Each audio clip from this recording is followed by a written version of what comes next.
Anti-corruption. In Abuja, Adamu Sambu, NTA News. To legal matters, the Federal High Court Abuja, in exercise of its discretion, has varied the bail conditions earlier granted to the chairman of the defunct Pension Reform Task Team, Abdulrashid Maina. The court had earlier turned down his request to have the terms varied. Justice Okon-Aban, however, granted the request following his inability to meet the conditions. Olabode Arewa reports. Following the earlier bail granted to Abdulrashid Maina in his trial for alleged pension fraud, the defendant approached the court seeking variation of bail terms, which the defendant felt were stringent.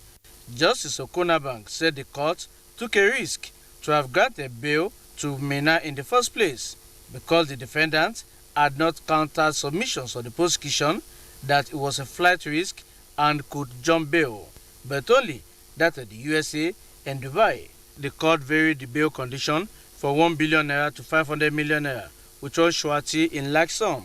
Be a serving senator with developed landed property in Maitama, Usetu, Asokoro, the Central District of Abuja, or Katampe.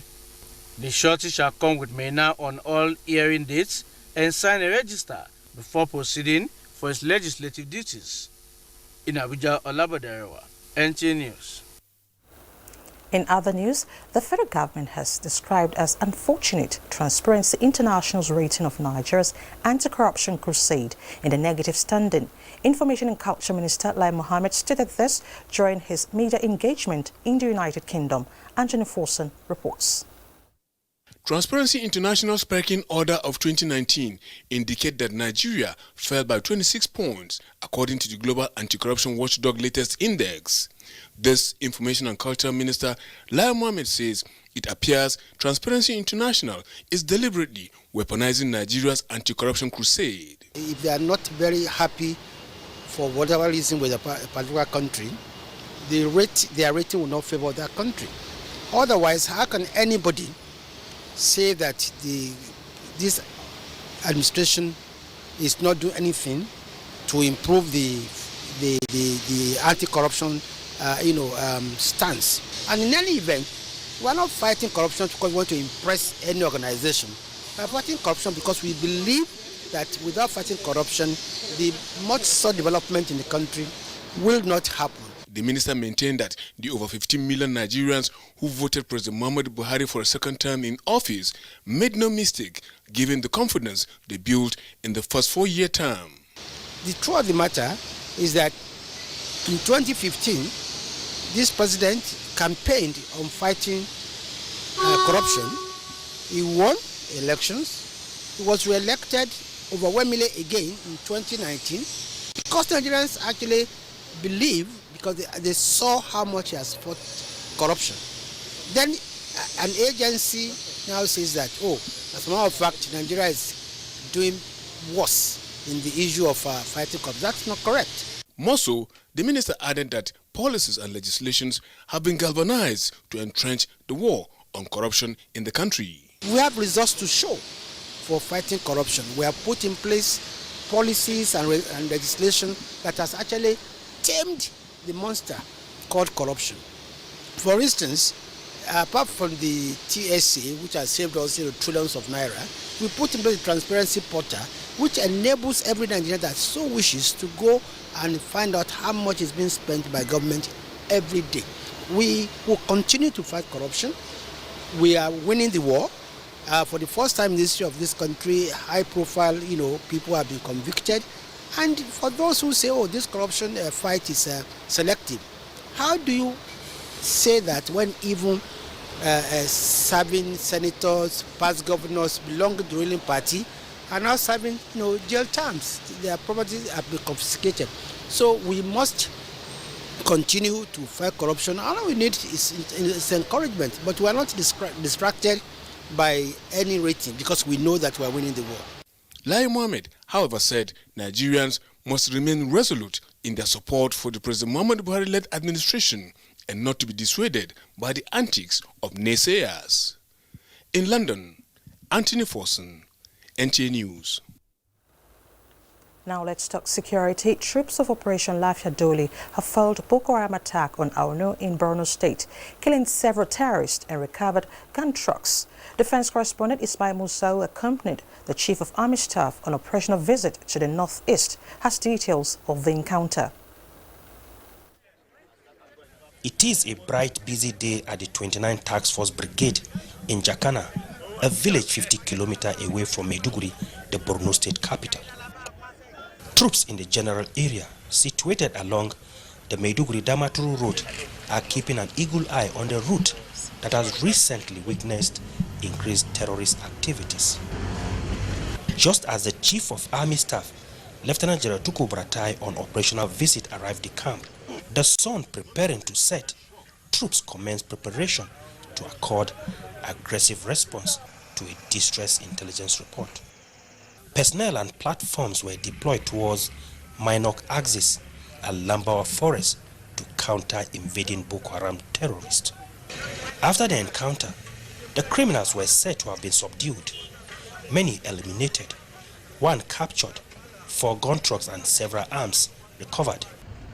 In the thick darkness of the night, our convoy charged through back to Maiduguri, the control and command center of Operation Lafia Dole. It is daybreak, and Lieutenant General Tuku Buratai is here to commend the troops for their victory. We went ahead to intercept these criminals along the Lambawa axis, and also that those that came around the road or across the road, and they were decisively dealt with. This must continue. We must continue to ensure that we do not give them any respite. We should not give them any chance. Is that clear? Yes, sir! A soldier paid the supreme sacrifice while 2 that were injured are receiving treatment at the University of Maiduguri Teaching Hospital and the 7th Division Medical Facility, Mimalari Cantonment, Maiduguri. From Maiduguri, the Borno State capital, Ismail Musa, NTA News. Thank you, Ismail, for that report. And away from security, Senate has received a presidential request seeking confirmation of Kingsley Obiora as Deputy Governor of the Central Bank of Nigeria. National Assembly correspondent Ignatius Onkwo reports on this and other executive communications. Shortly before the Senate adjourned in honor of the late Mohammed Jigawa, the President of the Senate, Ahmed Lawan, after a 1-hour closed-door session, read letters from President Muhammad Buhari seeking confirmation of appointments. These include the appointment of Musa Shuaibu Nuhu as Director General of the Nigerian Civil Aviation Authority, Professor Diolu Akande as Board Chairman of the Nigerian Communications Commission, and Uche Omude as member. In accordance with the provisions of Section 8, subsection 1 and 2 of the Central Bank of Nigeria, CBN Establishment, etc., Act 2007, I have the pleasure to present Dr. Kingsley Isitwa Obiora for confirmation as Deputy Governor of the Central Bank of Nigeria. The President also informed the Senate that the Niger Delta Development Commission Board, alias CRINT by the legislators, is put on hold to ensure that the ongoing forensic investigation will not be interrupted. Towards ensuring effective oversight, especially on the implementation of the 2020 budget, ensure improved electoral process, power supply, solid minerals, and agricultural development. The oversight by the National Assembly is as important and critical as the passage of the bill itself. The committees of the Senate will need to carry out vigorous oversight in those ministries, departments, and agencies under their jurisdiction. In furtherance of this commitment, the Senate will receive and debate the reports of such oversight activities in plenary. The legislators resolved to dedicate Wednesday's plenary to deliberations on security situation in the country. From the National Assembly, Ignatius Onkwo, NTA News. Into felicitations, President Muhammad Buhari has saluted former Minister of Labour and Productivity, Dr. Emeka Wogu, as he turns 55. The President rejoices with the former local government chairman, former Federal Commissioner of the Revenue Mobilization Allocation and Fiscal Commission, former political advisor in Abia State, now a stalwart of the All Progressives Congress, APC, wishing him long life and greater service to motherland. Dr. Wogo, President Buhari says, has a bright future ahead of him in different areas of endeavor and prays God's blessings and care for him as he celebrates his birthday. You're watching the news on NTA International, reaching you live from Abuja. Let's take a break. More reports ahead when we return. Today or 4 days when my girls won't come visit me, I need to CONGO expire. Oh, my guys, they can't follow me watch this match. I must not fold the hand. Hey,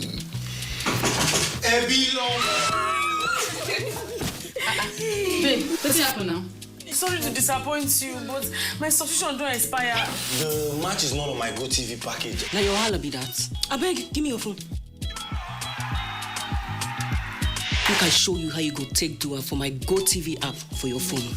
Life is so much easier with my Go TV app. Make payments, clear error messages, change your package. You can also check your due dates and keep abreast of your payment history.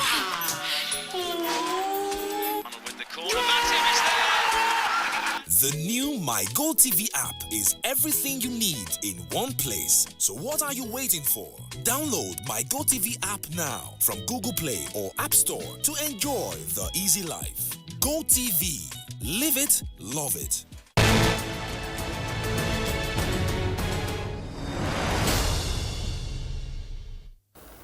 Thanks for staying with us. Now to humanitarian gestures.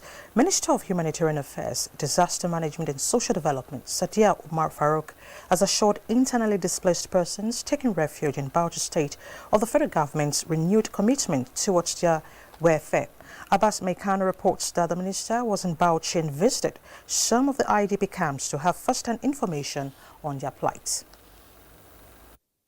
The minister said she is in Bauchi to present relief materials from the federal government to internally displaced persons taking refuge in the state. She identified the relief materials brought to include 7,000 wrappers, 1,500 bags of rice, 1,500 bags of beans, 2,500 spaghetti, and 3,000 blankets, among others. The minister also identified the establishment of Northeast Development Commission as one of the interventions put in place by the federal government toward alleviating the suffering of the internally displaced persons. We're going to support them to rebuild their lives and their homes. This is what NEDC, the Northeast Development Commission, is all about. Sadia Umar Farouk commended Bauchi State government for assisting internally displaced persons despite limited resources at its disposal and called on other states in the country to emulate it. Bauchi State Governor Senator Bala Mohammed called on federal government to find long-term solution to challenges confronting internally displaced persons in the state. Represented by his deputy, Senator Baba Taylor, the governor said internally displaced persons from Northeast and other neighboring states are currently residing in the state and made a case for federal government intervention in catering for their welfare. He commended federal government for the gesture, which he said will go a long way in alleviating the suffering of the internally displaced persons. In Bauchi, Awal Abdullahi, NTA News. Lifting millions of Nigerians out of poverty may appear to be a big dream, but the testimony of Jigawa State Governor Mohammed Abubakar Badaru about federal government's National Social Investment Program is proof that with determination, anything can be achieved. This testimony is the outcome of a meeting between Governor Badaru and the National Social Investment Office in Abuja. Catching them young describes the free school feeding component of the National Social Investment Program, and the outcome, increased enrollment of pupils into schools. And since the food is homegrown, farmers, cooks and traders in several communities smile to the banks, elevated from poverty to better levels of livelihood. Jigawa is one of the 35 states benefiting from the free school program, which is said to have gone beyond boosting enrollment to improving child nutrition and reducing stunted growth in children. This meeting between the Jigawa State Governor and the National Social Investment Office is to take stock of the gains of the program. Most of the program they roll out, Jigawa also have something similar that they roll out, and we work hand in hand to make sure we support our people, we provide some safety net for them. And in Jigawa, we partner with the national office to also feed class 4 to 6. We are feeding 10 million children across this country in 35 states, in almost, 70,000 schools. So some of the schools are in rural areas. People will think that they are going to game the system. So we have monitors everywhere that report to us. We have teachers and parents committee in every school that report to us. In addition to free school feeding, Jigawa benefits from all other components of the National Social Investment Program. In Abuja, Onengiye Fineface, NTA News. Into data protection, Nigeria has achieved 50% of our data protection target and hopeful of reaching 70% by the end of 2020. Minister of Communications and Digital Economy, Dr. Issa Pantami, who spoke on the occasion of the International Privacy Day in Abuja, said the march towards a digital economy can only be realized with an effective data protection mechanism. Kelvin Aonu reports. Digital economy is the future. What oil is to industrialization is what data is to digital economy. Experts believe that in a modern world, ICT is a key enabler in transforming the economy where most of the endeavors run on data. Because of the volume of data floating in the cyberspace, the need for a reliable privacy and protection policy is imperative. People like Josephine Essang, a business development executive, practically lives on data. There is nothing more assuring to persons in her category than knowing that her data and activities on the internet are safe and secure. It starts from individuals to the government, and yes, also to private, because as far as you collect data, like for instance, private organizations now, there's no way you don't collect people's names, phone numbers, and the rest. So what do you do with them? How do you keep them? How do you protect them? National Information Technology Development Agency, NICTA, is driving the initiative. Looking at our population, our strategic position, and our geographic position in Africa, it is very good for us to immediately focus more on digital economy. We have licensed 27 data protection organizations, and they have created so far over 1,000 jobs. Experts are hopeful that if implemented effectively, the data will be capable of creating millions of new jobs in the ICT sector. In Abuja, Kelvin Aonu, NTA News. Now to the foreign scene. Kenya has reported its first suspected case of the coronavirus, while 4 suspected victims of the virus in Ethiopia have been quarantined. For details of these and more trending stories around the globe, let's join Joyce Ometu. Glad to have you join us on this segment. We begin with coronavirus outbreak in Africa. Reports say 4 people with suspected coronavirus have been put into isolation in Ethiopia's capital, Addis Ababa. At a press conference, Health Minister Dr. Leah Tadis and other officials said all 4 of the suspected cases were Ethiopian nationals. Health officials say blood samples are being sent to South Africa for further investigation. Similarly, a Kenyan student from China with symptoms similar to those of the deadly coronavirus have been quarantined at the National Referral Hospital in Kenya's capital, Nairobi. The hospital's communication manager, Ezekiel Gikambi, said that the patient had arrived at the Jomo Kenyatta International Airport early Tuesday on Kenyan Airways flights from China and was rushed to the hospital. This is the first suspected case in Kenya and the second in Africa. And away from health, the United Nations top human rights officials has called on the government of the Democratic Republic of Congo to take action to curb human rights violations by the country's army. On the final day of her visit to the DR Congo, Michelle Bachelet said figures from her organization's peacekeeping mission showed the military and what she called agents of the state were behind more than half of the violations. However, Ms. Bachelet said the total number of human rights abuses by the state and rebel forces over the past year was slightly down. That's it on this segment. Thanks for your time. I am Joyce Ometu.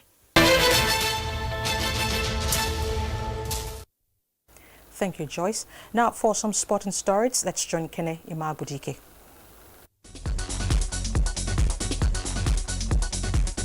Defending champion Novak Djokovic set up a semi-final showdown with rival Roger Federer at the Australian Open with a convincing 6-4, 6-3, 7-6 victory over Canadian 32nd seed Milos Raonic.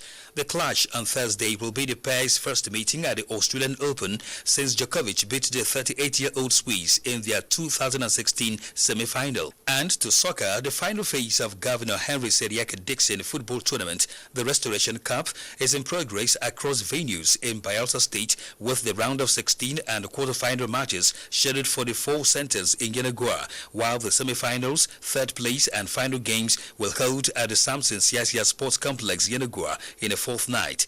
Director General of the tournament, Ono Abe, urges the participating teams to embrace sportsmanship while showcasing talent in football.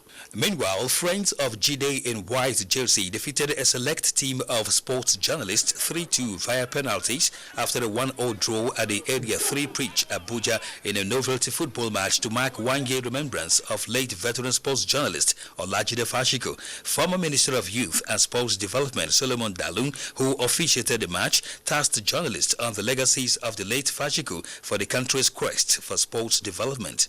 He left legacies of integrity, forthrightness, bluntness, frankness. He was using everything he had to do for everybody as much as he could. Late Olajide Fashiko, who was editor of an online news platform, Gong News, spearheaded several grassroots sports development programs. With Sports Update, Keden Ima Abudike, NTA News.